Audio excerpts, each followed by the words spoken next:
individuals have graduated in the first ever graduation ceremony of the year-old Center of Excellence Information Technology in Dominica. The Center of Excellence was officially opened on 3rd June 2016. Classes began on 2nd August 2016 and were offered to the public free of charge. Speaking at the graduation ceremony on Friday, Minister for Information and Technology, Kelva Daru, said government is committed to getting more Dominicans to take advantage of the classes offered at the Center of Excellence. We are witnessing today the conferring of 158 certificates to 127 participants in 7 courses. 31 students pursued 2 courses. Upon the official commencement of classes on August 2nd, 2016, an initial 70 persons registered, and to date, a total of 320 students have been registered into the program. Of the 158 certificates for conferring, 31 are certificates of distinction, and 73 are certificates of credit. 9 of the graduating students are trainer of trainers. The government is therefore appealing to as many Dominicans as possible, both from the public and the private sector, to take maximum advantage of this opportunity for personal growth and professional development, and to assist in the creation of an environment of higher learning and best practices in order to meet the challenges of the modern technological market. Acting Prime Minister Reginald Austrie hailed this first ever graduation as a means of developing the country's human resource to keep up with the global technological community. This graduation ceremony and many others which we hope will follow in the future is the beginning of a process of empowering and equipping our young minds in meeting the needs and economic challenges of an ever-changing world in which technology will continue to transform the way we live, the way we work, and the way we do business. As our Indian friends leave the legacy behind, it is incumbent on us as professionals in our respective areas of expertise to step up to begin to take the lead in training our young people and becoming mentors and advisors in the various fields of endeavors. The benefit of the center must be integrally linked to the continued development of our human resource pool in order to assist in the sustainable economic growth of the sector. Meantime, Director of Telecoms encouraged the Dominicans to utilize the courses provided at the Center of Excellence in order to help bridge the digital divide. This feat is a remarkable achievement for the government of Dominica as we seek to expose our citizens to the best-in-class training opportunities in the development of the information technology sector.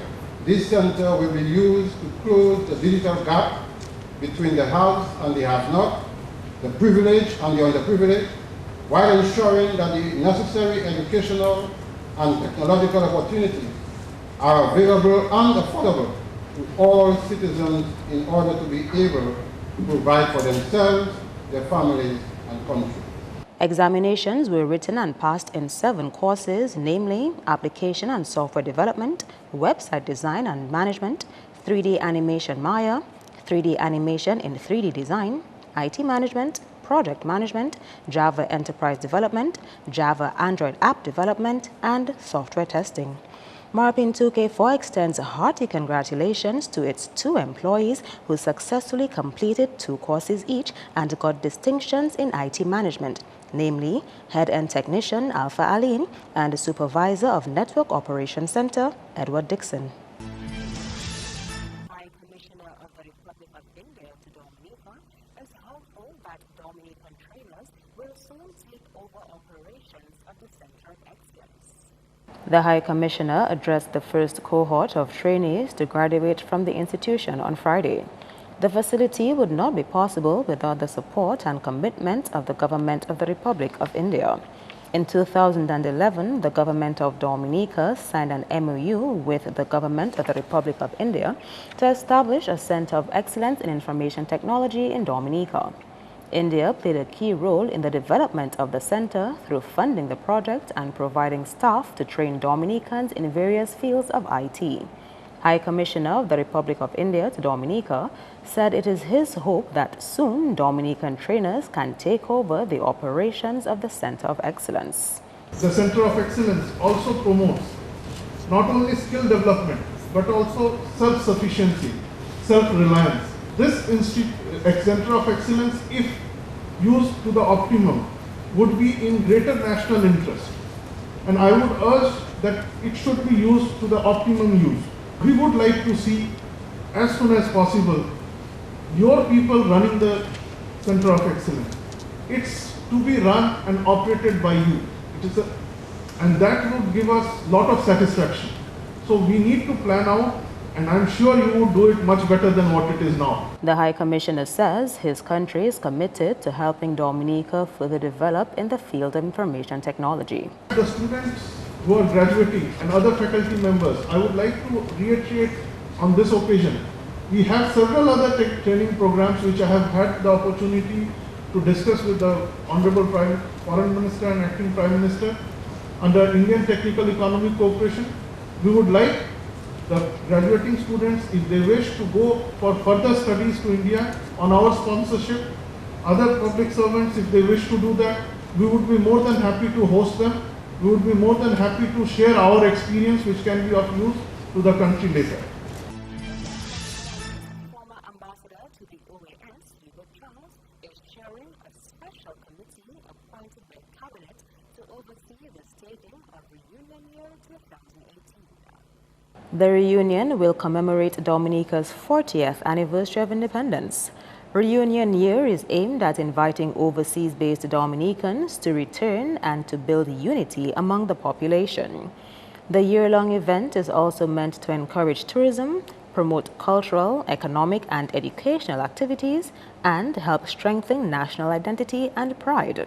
A simulcast on 3 radio stations has been organized for Tuesday, 6th June, to find a suitable theme for Reunion 2018, which will run from January to December 2018. The Ministry of Public Works signed several contracts totaling $3 million on Friday for the installation of solar streetlights along the Eola and Dr. Nicholas Liverpool highways. One of the contracts signed was for the rehabilitation of 100 meters of road through Hampstead. The Minister for Public Works, who witnessed the signing of the contracts, said the 5 contracts signed to further the solar street lighting program was an indication that government was hard at work implementing projects aimed at the development of this country. Today's ceremony follows the signing of a memorandum of understanding between the governments of Dominica and the People's Republic of China a few years ago for a gift of 2,500 solar streetlights valued at roughly $9 million EC. These were made available to us for the electrification of our highways. All of us who travel throughout the country are aware that there are sections of our roads which are in need of improved lighting. With the availability of these solar streetlights, this government, through the Ministry of Public Works and Ports, has embarked on a program of increasing the lighting along our major highways. The installation and operation of these solar street lights will have no negative impact on the environment. But of even greater importance to your government is your safety and security. And I know that the resultant improvement in lighting along our highways will go a long way in bringing greater comfort to you, the road users in Dominica. I wish to point out at this time that this project is yet another manifestation of the generosity of the government of the People's Republic of China and their commitment to working with the government of Dominica to achieve our development goals. A month of activities is scheduled for all 7 health districts as Dominica gears up to recognize Regional Testing Day on 20th June. Coordinator of the National HIV/AIDS Response Program, Alison Samuel, says the greater inclusion of all 7 health districts over the years has led to more people being tested around the country. Activities include community outreach programs. So what you find is that the health districts have organized a certain outreach, whether with schools, whether in the community itself or from the health center. And with that comes education, comes condom demonstrations, distribution of commodities, and of course testing, which is what really is the aim of Regional Testing Day. Over the years, what we've done is always engage all the 7 health districts so that you have the nurses and other volunteers who come on board, get involved in testing it, because really and truly the day started to build awareness. This is the 10th year that Regional Testing Day will be recognized, and Samuel says the theme is encouraging people to come out and get tested. This year, because it is the 10th year for the region, we are looking at being champions for testing. So we have one of our slogans that says, I test like a champion, I know my status. Do you? Are you positive? Are you negative? Then the other one is encouraging somebody else to be a testing champion. So it encourages you to test like a champion. Know your status. Because we know that over the years people have been so uncomfortable or scared of getting tested, we just need them to understand it's time to get over that hurdle and come forward. Be a champion tester. Get tested, know your HIV status. The first activity will be held in the Castle Bruce Health District on Tuesday, 6th June.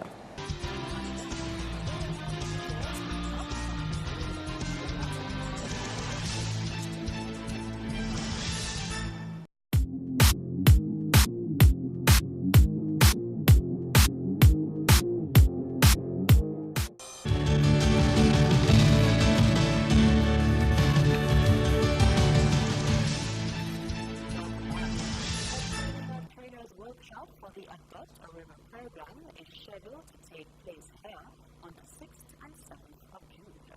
Father Franklin Coffey was in Dominica in April for a ceremony marking the adoption of the Rosalie River by the Rosalie Bay Resort.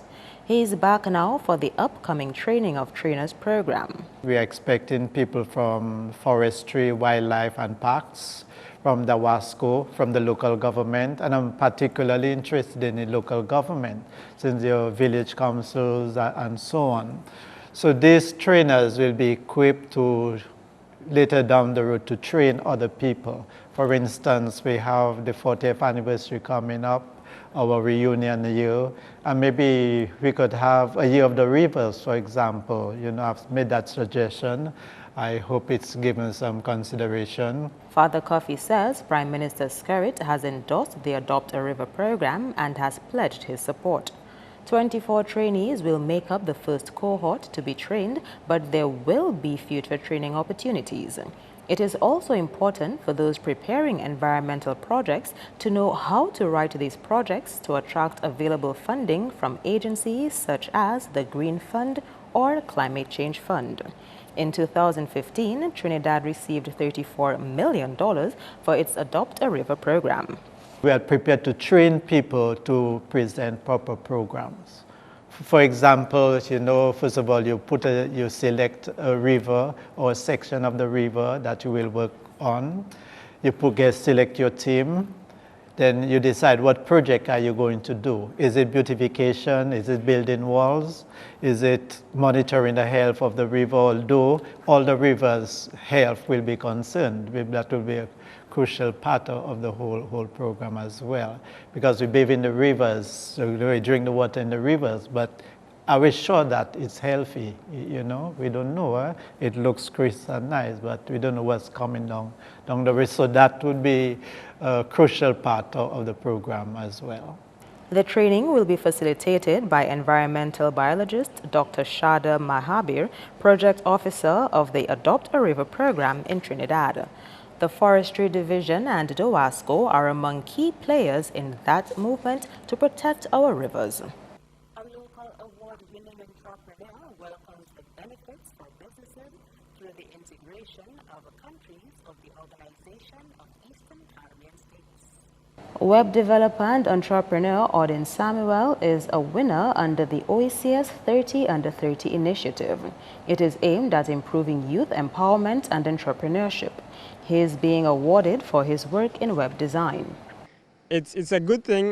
We are making progress. It's a bit slow, but needless to say, it's actually progress. For businesses, I would say, for example, us, we serve customers across the Caribbean. So we have customers in Trinidad, St. Lucia, St. Martin, and we also have customers in the US.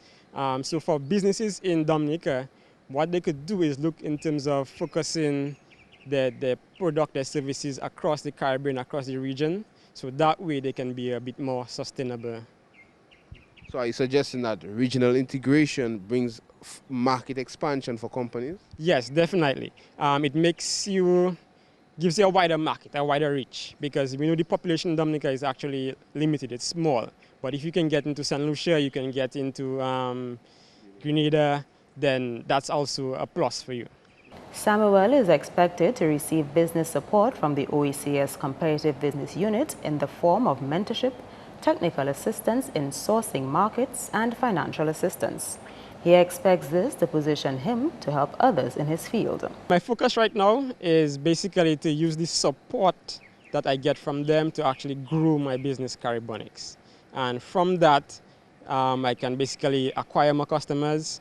The bigger we grow, the more jobs we can create.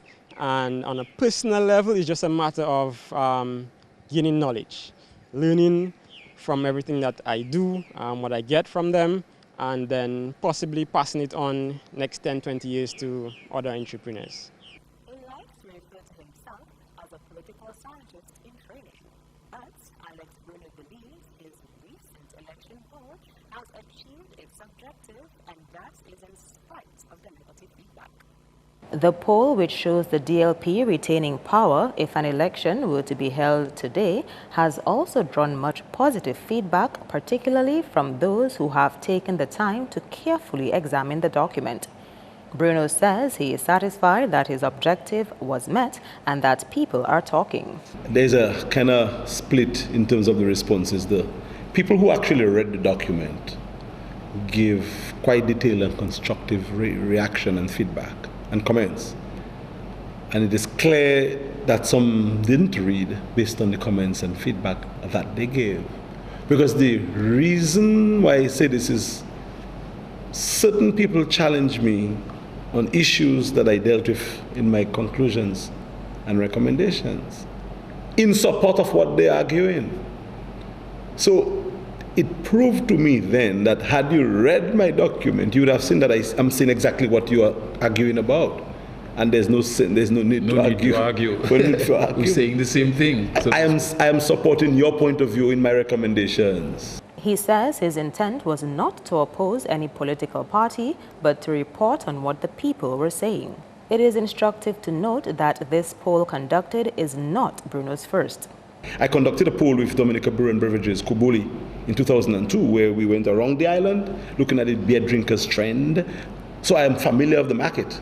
I have done this before, and based on my findings in this poll with Elvis and a few others who did it, Kubuli rebranded the products, and the budget beer came out at $2.50, and the beer grabbed a significant share of the market. That's my work. Later on, I also did a survey, a poll for the Dominica Coconut Products Limited, where Patrick Pemberton commissioned me to do a poll on the company's behalf to find out the consumption trend and how possible would they to continue getting copra delivered to the factory.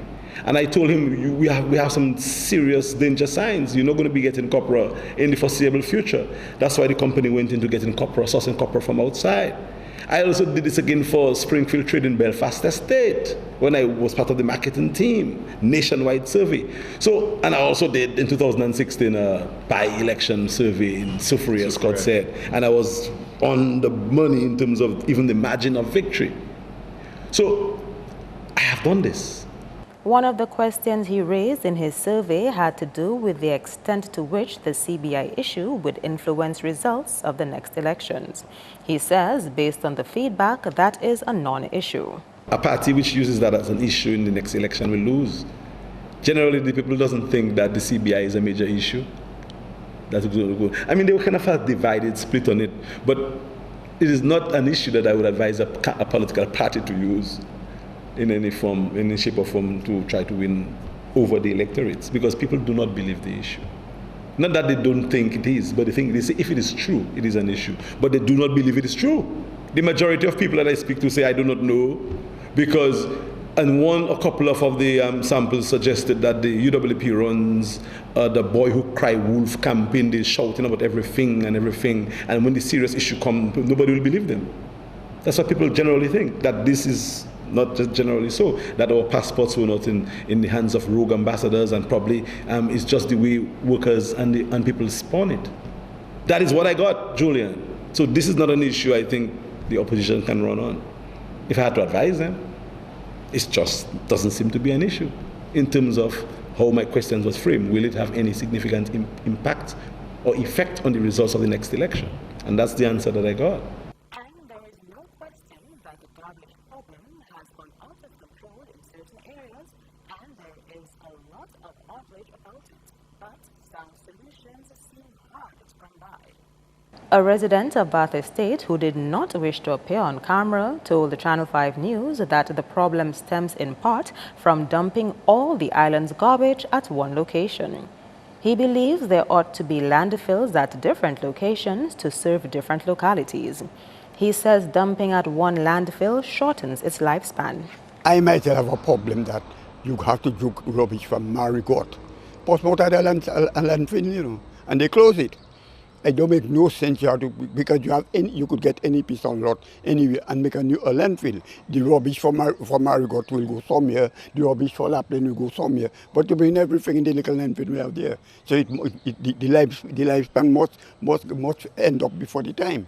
He is also concerned that garbage collectors are not adequately equipped for their job. Like you have fellas and truck, you don't know which is the rubbish, which is the man. You find that making sense? Why you say that? Because I seen that as a concerned citizen and people, I see that working because I know it didn't used to be like that before. Are you saying the lack of uniforms or what? Lack of uniform, but you're not supposed to have man sitting down between rubbish and a rubbish truck.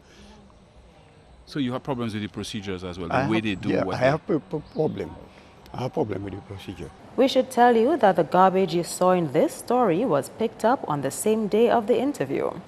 Meantime, the Environmental Health Department has some advice for those who are trying to manage garbage at home, particularly when pickup is delayed. So we are promoting storage at home. We are promoting reduction by removing especially those things that can decompose. So that we started promoting composting, and we're asking persons to separate. So the things that, it is very easy to store plastics and those things in maybe under your cellar or somewhere. But presently, that is what we are trying to do to really assist with the situation.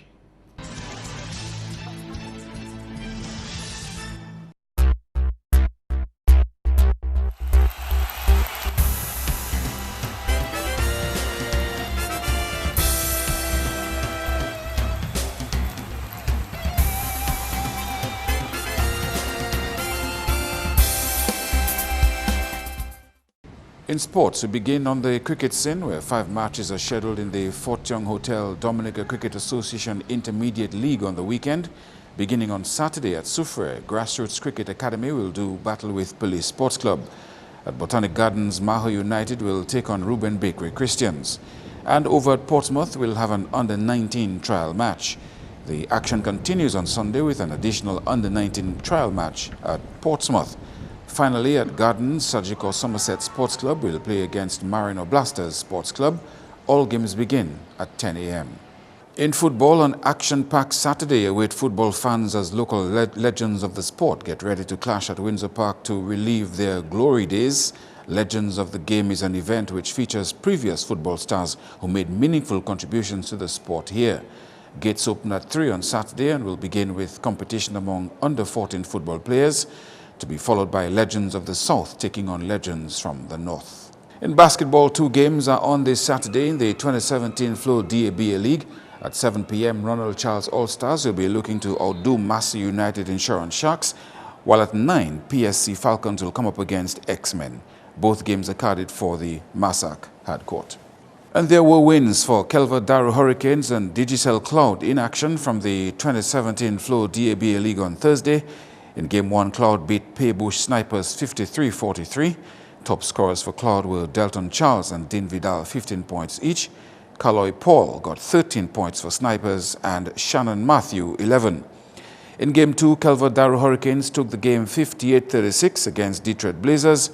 Dwight Paul added 19 for Hurricanes and was assisted by Jerry Wright and Dinard Baptiste with 8 points each.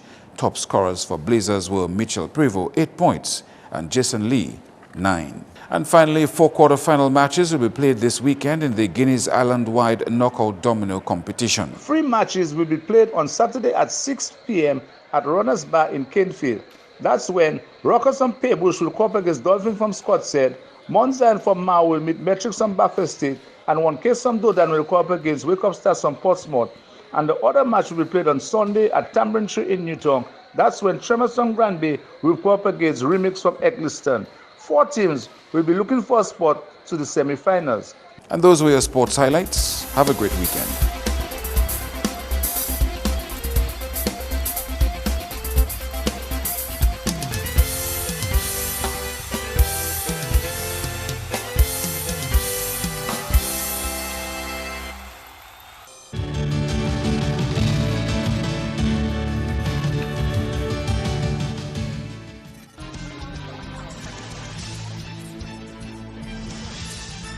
Good evening, viewers. Welcome to tonight's weather broadcast. I am Janet Macpherson. Infrared satellite imagery today showed this area of multi-layered clouds associated with weak unstable conditions.